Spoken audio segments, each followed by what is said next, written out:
Welcome back ulit sa akin channel guys. Another episode na naman. Mamana naman tayo ngayon pang ulam. Prepare muna natin itong mga gears at ready to go na tayo. Alright.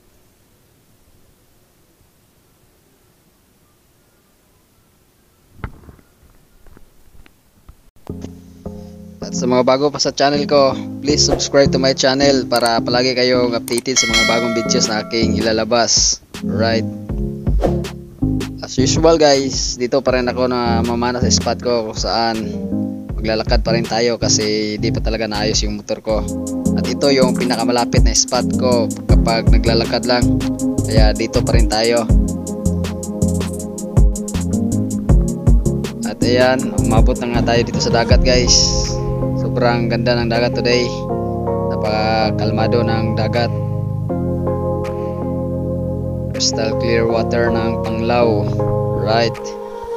Katapos kong magpahinga guys ay bumaba na ako at yan. It's time to hunt na. Right.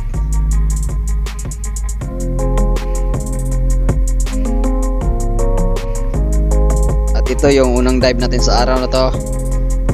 Dito lang tayo sa mababaw ngayon guys kasi solo dive pa rin tayo. Wala tayong kabady today. Kaya dito lang ako sa mababaw na part na mamana. At nagtry ako mag-abang dito guys. Baka sakaling may isda na lalapit sa atin. O baka may isdang dadaan. Kaya abang-abang lang dito.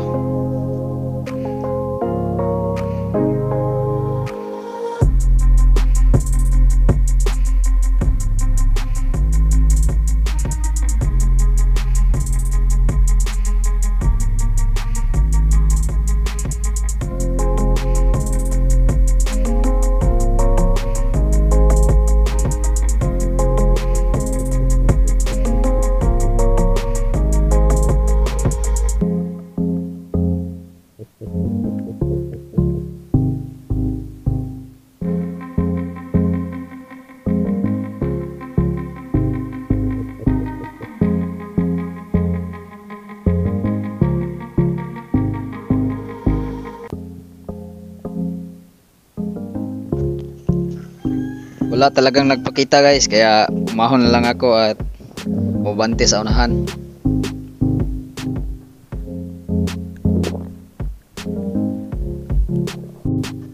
At after ng ilang dive guys, dito ay may napansin ako dito sa ibaba na kulay itim na isda. Kaya dinive ko dito at tiningnan kung anong klaseng isda ito. At hindi pa nga tayo nakalapag guys ay sinalubong na ako nito. At isa pala itong midnight snapper. Ang laking midnight snapper to guys, nasa 4 to 5 kilos yung laki ng midnight snapper to. Kaso out of range natin kaya hindi natin natira guys. At ang ilap na ng isda na to, nag-U-turn nito at hindi na bumalik. Pero nag-try pa rin ako mag-abang dito, baka sakaling may ibang dadaan or may ibang magpapakita na isda. Since kakalapag pa lang natin.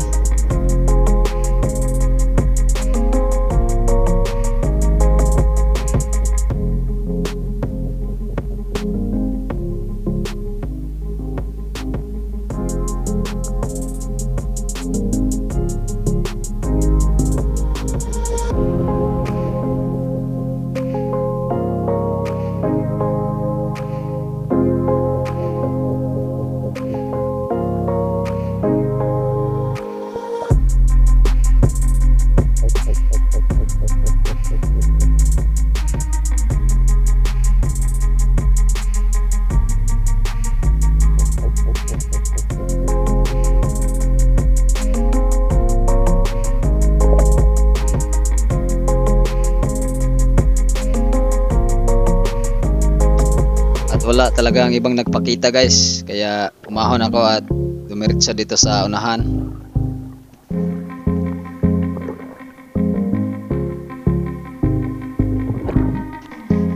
Sa dive na to guys, may napansin ako dyan sa unahan na isang mulmul, kaso hindi lumapit, kaya naghanap na lang ako ng ibang target. At buti na lang yung pagtingin ko dito sa ibaba guys ay may nakita kong dalawang kitong. Kaya hinintay ko na lang ito.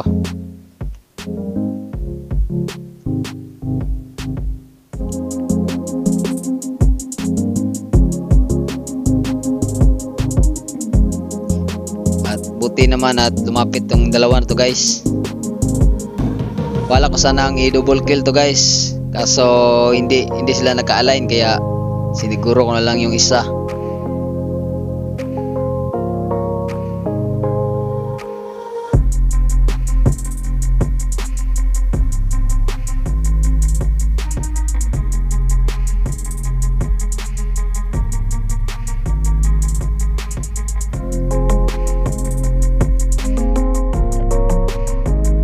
Yun, buti at tinamaan.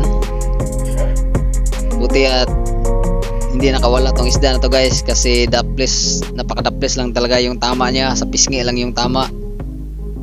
Ang bilis niyang nakailag kasi pag tira natin nagilid ka agad, kaya napaka-daples lang tama nito. Buti at kumapit talaga, kaya thank you Lord talaga sa isda na to. Dagdag rin to pang ulam. May nahuli na pala tayong dalawang isda guys, isang tribali at isang maliit na midnight snapper, pero hindi ko na nabidyohan.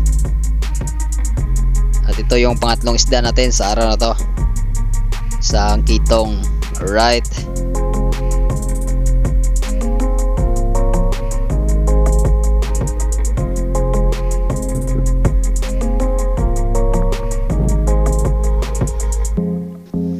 at after ng ilang dive guys, nalubat na talaga yung camera ko guys.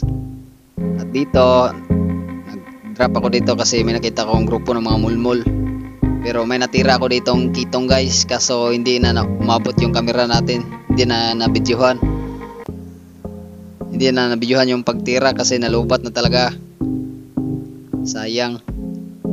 Yan, may dumaan na dalawang rabbit fish or kitong.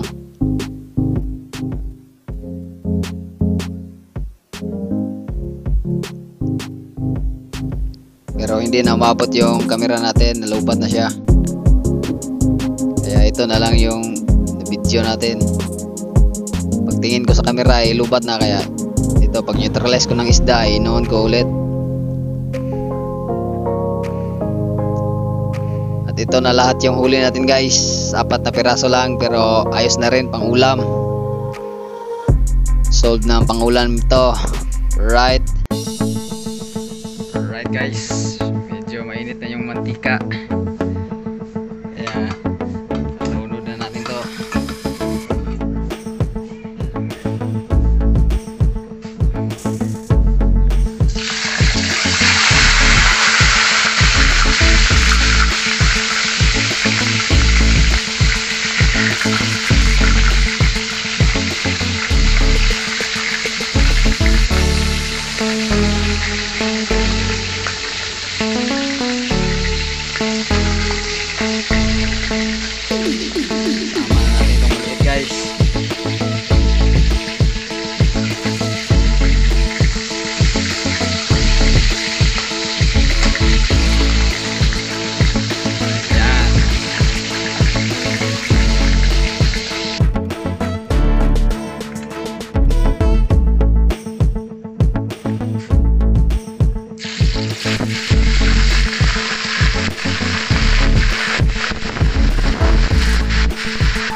Guys, ready na itong escabeche.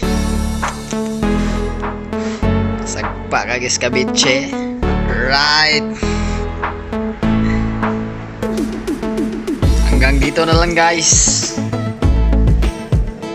Maraming salamat sa lahat ng subscriber ko, sa mga viewers. Maraming salamat sa lahat guys. Alright.